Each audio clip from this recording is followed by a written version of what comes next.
Hello, let's do the Netflix puzzled Starstruck for May 17th. We'll do the easy then the hard. Easy is called cut. Okay, it says cut. So what we need to do is in each row, each column, and each colored region, we're placing exactly one star. Stars also can't touch each other, even diagonally. All right, so I'm seeing quite a few things we can do, but I'm going to start with the easy stuff. So brown has two places for a star. It's going to be in this column. So no matter where it is, it's in this column, meaning the rest of the column can't have another star. But also, the two to the left and two to the right also can't be stars because they would touch wherever the star is. And that leaves only one place in green, one place in yellow, and one place in brown now. Okay, there's only one place in blue. Now, three left in this orange removes from here and also here because that sees these two in the column and touches that one. This is out because it touches the three remaining here, but also this one and this one because the row and touching or the column and touching.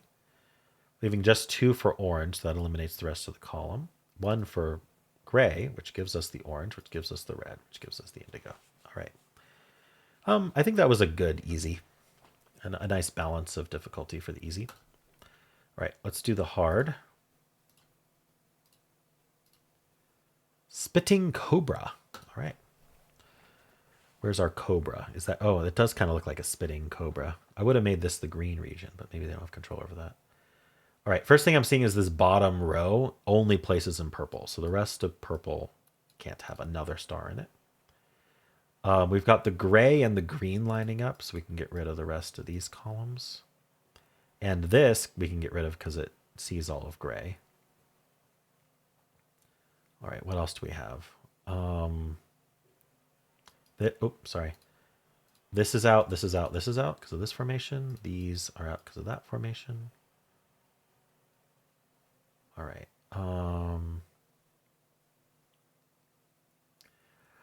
Okay. Let me show you something here. So this is something to look out for. It's obviously not in every puzzle, but I guess I'll show what to look for first. Is kind of this turn the corners type dealies that all kind of like you can kind of see these cluster in like these kind of line up, right? But they're not really lining up in rows and columns. They're more like making a square. They're making a rectangle. That's kind of what you're looking for here. Let me explain what we're finding here, though, is that we got these single thin. I don't know the best way to put it, but you start to kind of recognize it when it exists. So let me show you what I mean. So what I've purposely done is I've highlighted these two rows and these two columns. And what we have here is what they call an X-wing. I don't know what I'd call it, but not an X-wing.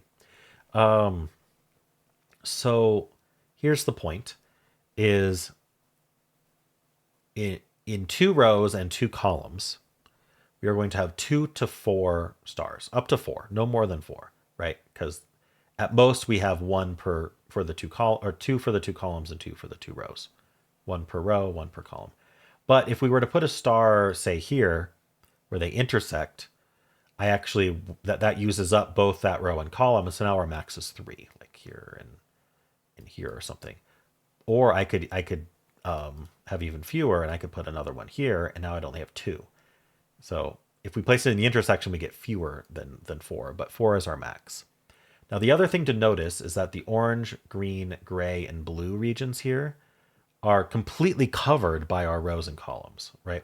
There is no way for a star in one of these regions to escape our 2 rows, 2 columns that we've highlighted, which means there are going to be 4 in those rows and columns, and they're going to be from those regions.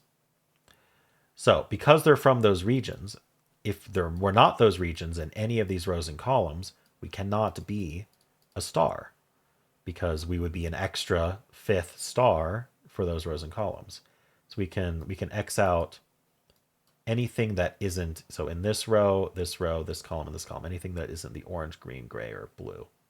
Now there's an additional elimination here, which hopefully you're kind of starting to see, which is that we know there's exactly 4 stars because we're covering 4 regions. And so we can't put them in the intersections where there would be fewer than 4 stars, and that's not possible.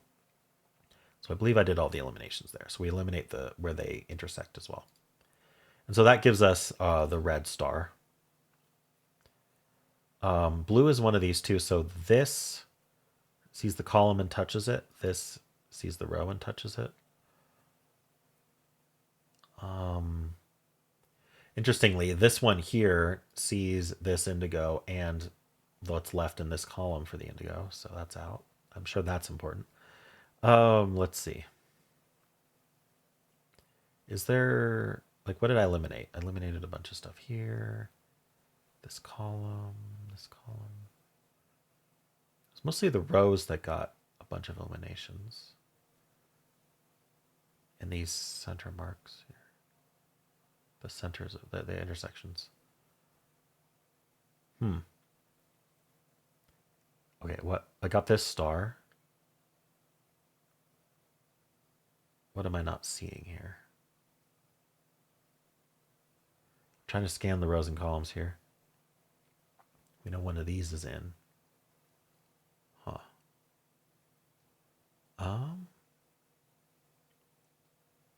One of these 3.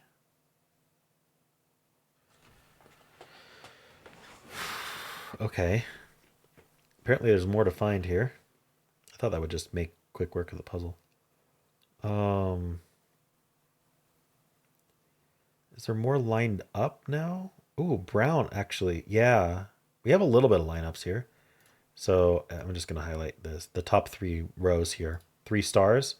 We know that green, orange, and brown are completely above the line. So these indigos are out. And that's important because now indigo's in these 2. So we remove the rest of the column and the 2 next to it and this one. So now blue is here. Gray is one of these 2. So these are out, putting green here and then orange there. Okay, progress. Yellow is one of these 2. Okay, so we have this this formation here. This happened yesterday. I like this one. So we know that indigo's down to these 2 and yellow's down to these 2, but there's incompatible formations, right? We can only put 1 in one of these 2 and 1 in one of these 2. So that's what we must do. Because these touch and these share a row, which means that, first of all, the rest of this row can't be in, and that gives us this gray, which then means this yellow's in, which means this indigo's in. All right, purple left column. This has to go in purple, and then brown is here and orange is there. All right, some very interesting steps in this one, including that X-wing. It's actually there from right from the start. We didn't have to do any eliminations, but cool. Yeah, I mean, once you see it, like, it's hard to unsee, to be honest. Like, it's these regions that kind of make these L shapes, these thin L shapes that all line up in a rectangle. Like, once you recognize that, you can just kind of start applying it more often. All right, well, how'd you do?